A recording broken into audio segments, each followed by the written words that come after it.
press the bell icon on the YouTube app and never miss another update. Hi students, welcome back to your social science class, and today we are going to continue the problems of India and their solutions. We have discussed a lot of problems. In the previous class we discussed communalism, and today we are going to discuss the status of women in the country. In our country, are women safe, or do they have equal rights as men? Are they given opportunities where we in a patriarchal society consider to be of a man's capability?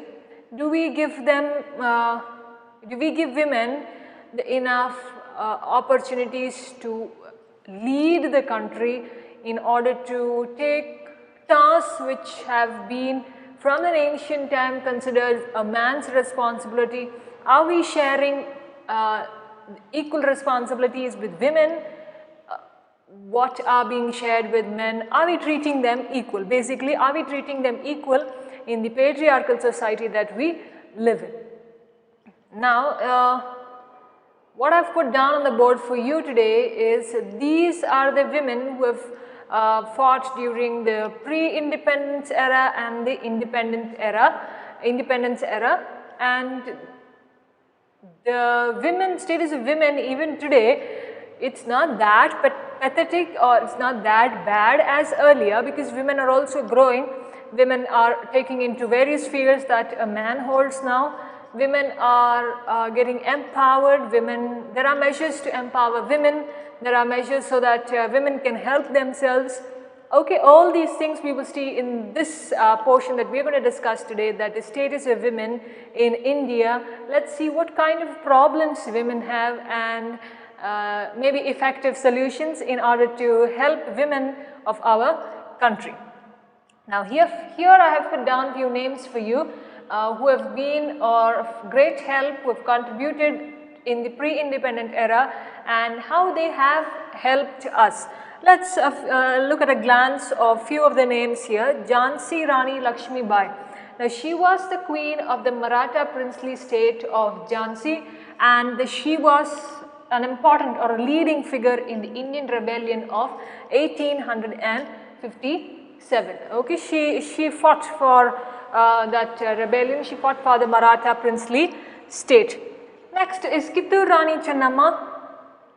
She was a freedom fighter, and she also fought against the British in defense of the doctrine of lapse that we have studied previously in our classes. Okay, Annie Besant, she was a women's rights activist. She fought for the rights of women, and she also was involved in the Theosophical Society, and that is how she's contributed to how women have to be treated and how women's rights are equally important as everybody in the society. Okay, that was Annie Besant. Kasturba Gandhi, wife of Mahatma Gandhi, she was also involved with her husband as an Indian political activist, and both together Mahatma Gandhi and Kasturba Gandhi have contributed to this growth of India. Savitri Bai Phule, she was a social reformer. She is the wife of Jyoti Rao Phule. He was also a social reformer. Okay, she is considered to be the first female teacher and the mother of Indian feminism,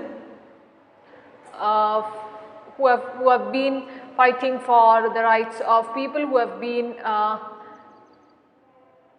telling in a way that women are equal to men. It's not superior or inferior, nothing like that, but both the sexes have to be treated equally. All right. Next is Sarojini Naidu. She is called as the Nightingale of India. She was also an Indian political activist, and she was the first Indian woman governor of the United Provinces, that is the present day Uttar Pradesh. Okay, earlier it's called as United Provinces. She was the first woman governor. Who was that? Sarojini Naidu. Now can you see these names that have been put down? These women have contributed a lot, isn't it? They have put in their ideas, they have given their way of understanding. They have made things easier for the women of their times because they understood the problems, they understood many other factors that the others didn't understand.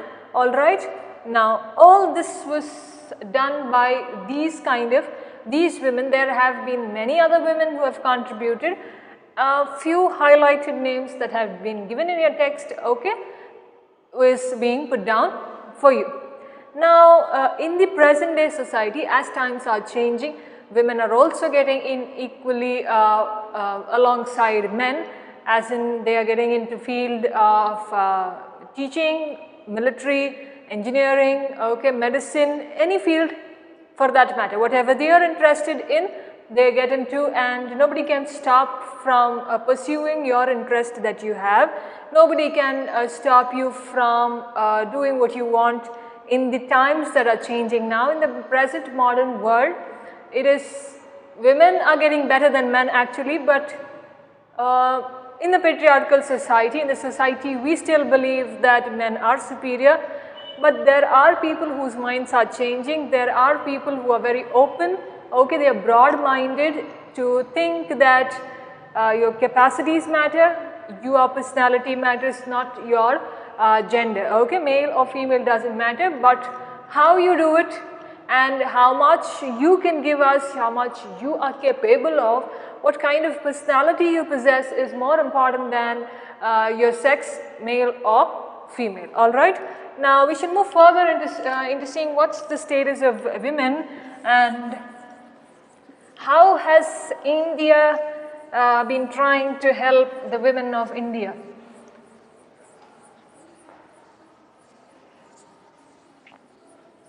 See, these problems cannot be eradicated just very quickly. It takes time, everything takes time, and we have to be patient in order to understand the root cause of those problems and start stopping them from the very root level it has started. Okay, it can go for a very long way if we leave it unattended. But if we just, it's not always necessary that we bring in measures. When we bring measures, we need to follow it, isn't it? When we put laws, we need to respect it, we need to follow it. Only then it has its value. Now you are given your textbook in this school. If you don't open it and read it, what's the value? Okay, so you understand it, I am trying to connect it for you. You must, the book is given to read, isn't it? You must read the information, the knowledge that's given in the book, and then that value comes to you. You're getting knowledge out of it, and that adds to the value of reading the book. Similarly, when laws and rules are being made, when we don't implement them, when we are not strict about them, there is no value that is being added to it. Now, let's see all that has been discussed. Okay, there is a problem. Okay, that is why it is mentioned there is still a problem. Why do you think there is a problem? Maybe because of poor conditions, maybe that is poverty. They may not be able to get access to good sanitation, okay, good access to food, health, especially these pregnant women may be not able to feed their child and themselves, take care of their health. Maybe they don't have any medical facilities that they can get. Okay, so all these have their own implications. One way may be poverty. Second way may be illiteracy. They are not enough educated in order to understand that, okay, these are the measures that I can go and take in. These are the places that I can seek help. Alright, there are, we will see who helps them and what are the other measures. Before that, let's write why it happens. Okay, it is happening because of poverty. Our social customs, that is our traditions that are there, okay, basically consider it to be a patriarchal society that we live in. Very, it's come from the ages that this is the way that women have to be treated. some years ago, okay, not some years, many years ago, it was like women are for the house, okay, they are confined, or they have to be within those walls, and they have to look up the household work. As times are changing, I wanted to tell you in the lesson labor itself, see, we are changing according to the times, isn't it? Earlier, you can take this lesson, you can take this words for the lesson labor also. See how we are changing is, we have, earlier the word was housewife, now the word is changed into homemaker, okay. So that is also getting a status in the society, alright. Earlier it is baba, what's a baba? Who trims your hair, okay. Now it is hairdresser, alright. So earlier it was tailor, now it's a fashion designer. So you understand the terms that are being changing because of the status in the society, alright. You can add it to the lesson labor there. But understand our social customs are also in such a way that we don't want to change very soon. Illiteracy,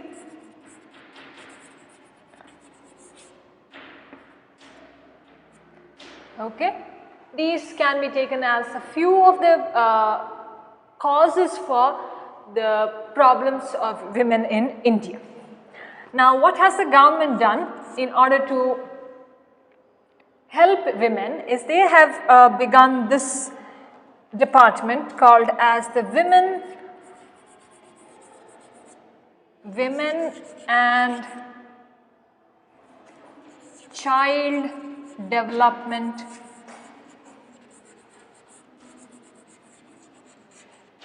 Women and Department of Women and Child, that's Ministry of Women and Child Department, alright.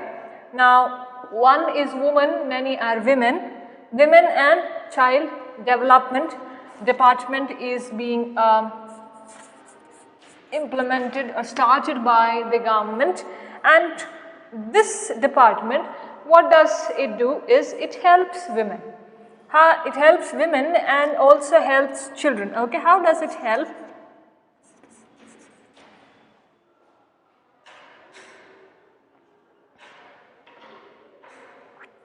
Alright, it helps to improve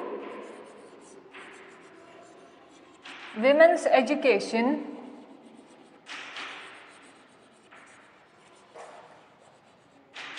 and status in the society.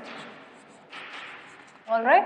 Now, if they are given certain kind of education, they are fostered certain kind of knowledge, then they can be of help to many other people, isn't it? There is a saying, I don't know the right statement, but there is a saying, if you educate a girl, that is equivalent to educating a family, okay. So, you can consider it here. I think the statement is right, or I am not telling the phrase properly, yet it means, I am paraphrasing it for you, it means the same. If you educate a girl, it is equivalent to educating a family, alright. So, education is very important, in turn improving the status of women. They are getting educated, they go into the work place, they work, they contribute, and their status in the society also increases. Alright, now this department that is there, it is helping, okay, Ministry of Women and Child Development, okay, Ministry of Women and Child Development or Department of Women and Child Development.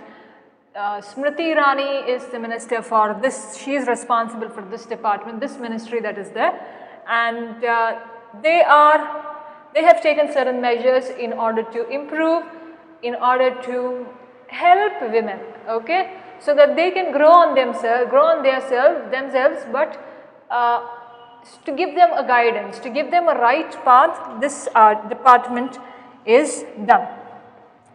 Now, there are certain measures being taken by the government, okay, measures being taken by the government to improve the status, okay, you write health here. Improve the status, health and education of women. What kind of measures do you think or programs that have been measures or programs. Okay, well, let's see few of the programs.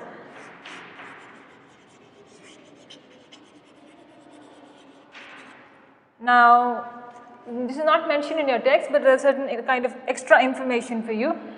Certain programs like Beti Bachao, Beti Padhao, have you heard that?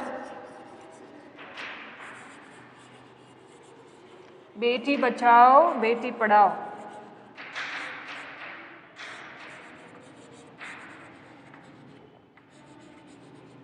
Okay, Beti Bachao, Beti Padhao. This is one of the programs that has been started. Another program is Pradhan Mantri. Pradhan Mantri Mahila Shakti Kendra.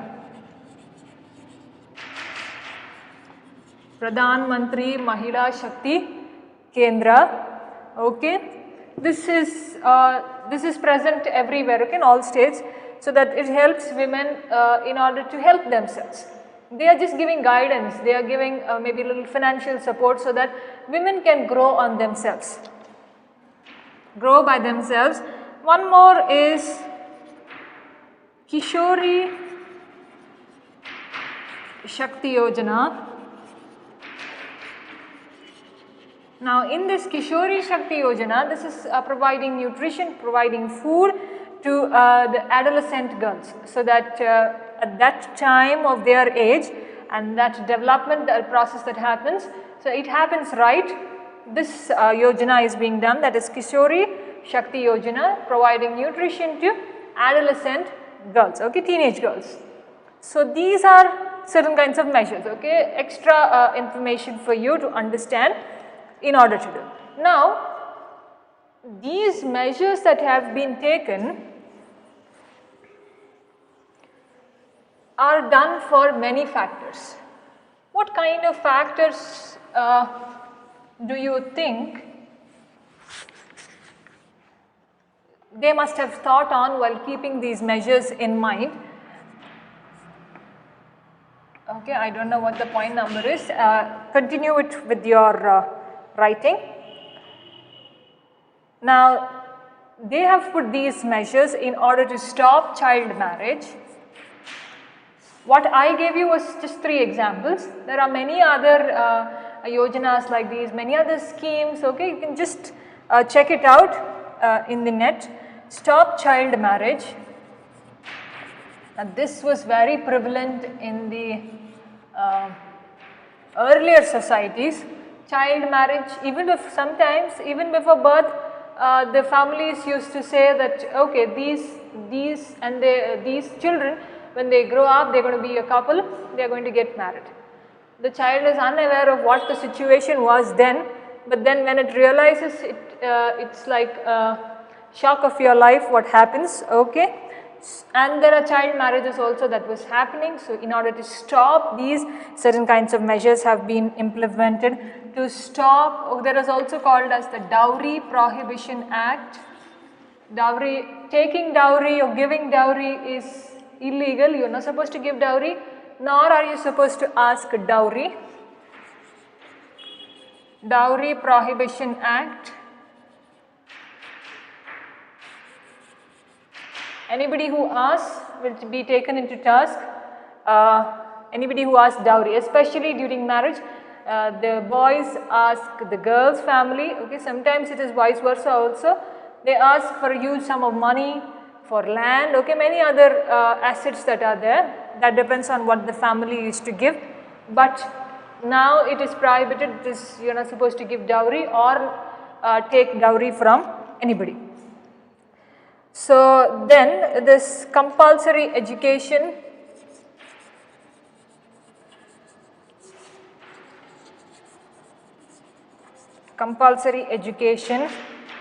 okay. Now child marriage, okay, they wanted to stop the child marriage system, they wanted to prohibit dowry, and they wanted to give compulsory education to women and girls, okay, and that is how they thought that empowerment of women can happen. These are very good, okay, they can be implemented for the empowerment of women. Okay. If you are educating, then that stops child marriage. That means the girl is going to school, she will not get married. Okay, it's this connection. When she is educated, she will also go against a dowry.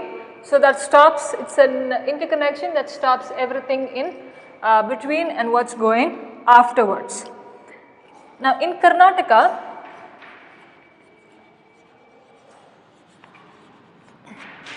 the program that is being implemented is called as Shakti.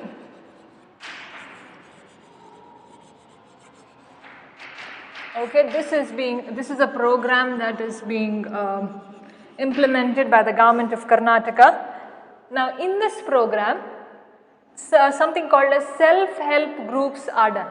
Let us see what are self-help groups.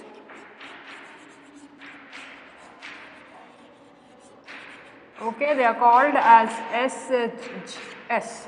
Okay, self-help groups. Now in this self-help group, 10 to 12 women or a group of 20 women, okay, just small number of people are women are put together and they are given training. Training like tailoring, okay, weaving, then maybe preparing some handicrafts, okay, small industries, cottage industries that they put in, small areas that they can contribute. They are being trained, they are given guidance, they are financially helped, and then they share their ideas among that group. Self-help groups, they share the ideas among themselves, they try to they try to bring in innovative ideas, new ideas, and thus contribute to the society. Okay. Now this is done for a means of social progress. Now especially in the rural areas, okay, in the rural areas, women mostly are, now if you see in the cities, most of the women are working women, and everybody is broad-minded, they understand the realities of life. Now these are the self-help groups, okay. Now in the rural areas, women have to be empowered. Women have to be told that these are your capacities and these are the things that can be done in order so that you can empower yourself. You are capable of doing these things. You can understand and contribute to anything that's happening in the society. Okay. So these women are put together, they are trained, they are taught maybe some useful things that is needed presently, and that is how they empower themselves. Now these self-help groups are present everywhere, okay. They are there in order to teach women some things. There are women coming to teach them, or they are given guidance by somebody else, so that everything goes according to how it is, and it will be helpful for the women to grow and also contribute in their own way to the society. Now apart from this, women commissions are also being implemented.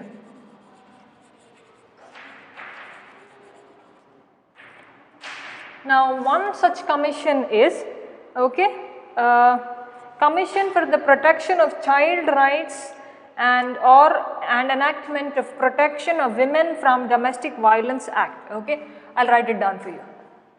Now, Commission for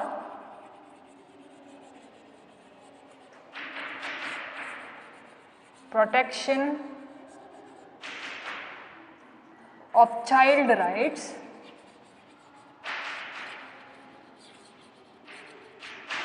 okay, and there is also protection for women from domestic violence. There is Domestic Violence, Women from Domestic Violence Act. Now this act is there, okay, Domestic Protection of Women from Domestic Violence Act. if women are abused, if women are sexually exploited, if women are physically hurt, then in the domestic or in their houses especially, like some maids going, or among women, among the husbands treating their wives badly, okay. So for all these there is protection, and protection of child rights also. Children are also being protected who are along with those women. These are certain commissions. Commissions are similar to the departments that are there. They are also contributing in the same way.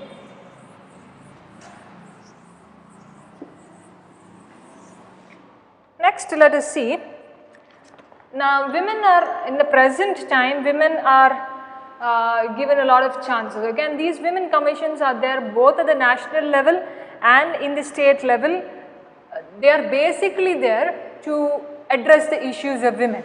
Okay, commissions are there.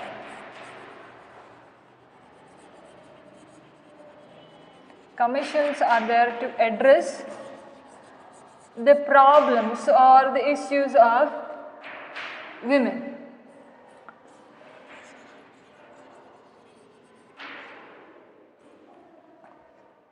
Now, women are given representations in the legislature, okay, women are given representations in the local bodies, certain amount of seats are reserved for women, okay, reservations are there.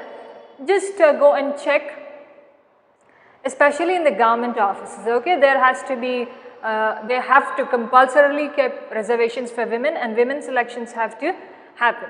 In the police department or anywhere, if you see, these many seats are for women. They mention it when they send the notification itself that this is for women and women are only allowed here. Now, there are few women you have to know, okay, who have been of great help and who have contributed. Okay, Indira Gandhi.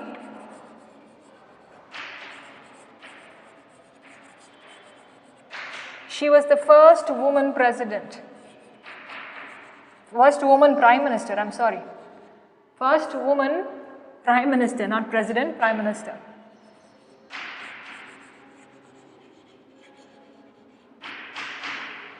Alright, that is Indira Gandhi. Then Sarojini Naidu, she was the first woman governor. First woman governor of the United Provinces, that is present day Uttar Pradesh. Alright, Srimati Pratibha Patel.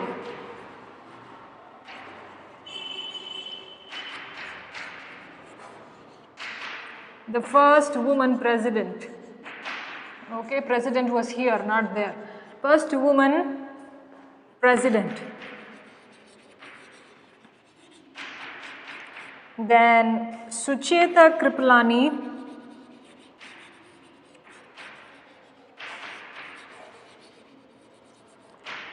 She was the first woman chief minister.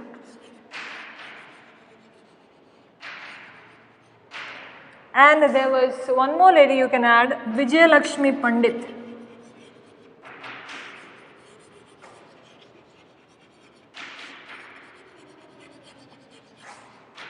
Okay, she was the first female president of the United Nations General Assembly. United Nations General Assembly. Okay. These have been few of the women who have contributed, alright. And there are many women who are working as ministers, chief ministers, okay, different ministers. They have been ambassadors, they are governors, and many other women at different tasks, not at the government level, but in the private sector also. Women are leading in most of the places. Now, some countries, if you have seen, they have the women prime ministers and they are doing a wonderful job, isn't it? Everybody has their own capacity to look after. So, just giving an opportunity makes a difference everywhere. man or woman, giving an opportunity to the person makes a lot of difference. And women have also equally contributed as men, and they have some things they have done greater than men, and some things are to be told as wonderful in their own way that they have done. So everybody is important, and that's how we respect, we empower, we take in and understand their issues, and that's the only way to solve it. Even those commissions, maybe the schemes that we have done, the time we only implement it, the day we really give it, that day will be the end for all the problems, and we're going to have our solutions. We have laid down the solutions, but most of the NGOs, okay, I want you to know NGOs, a non-governmental organization. Now these are helping. Okay, they are not a part of the government, they are non-governmental. Understand this one factor, NGOs, okay, non-governmental organizations.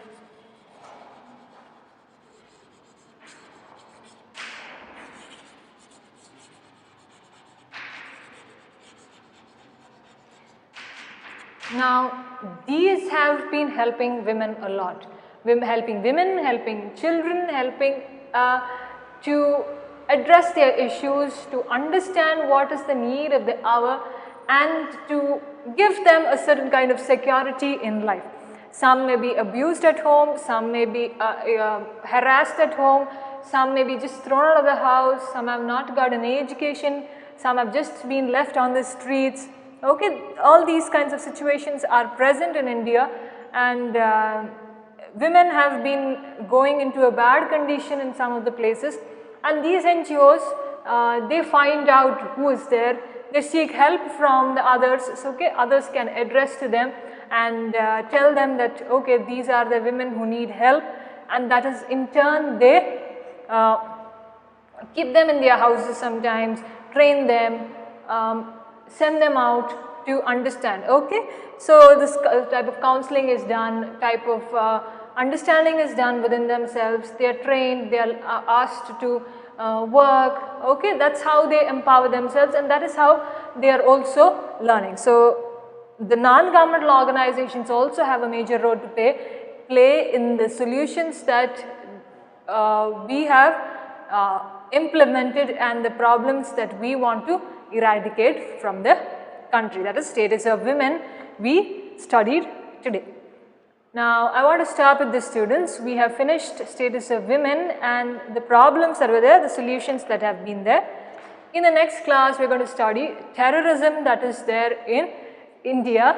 Thank you very much for listening, and meet you soon in the next class.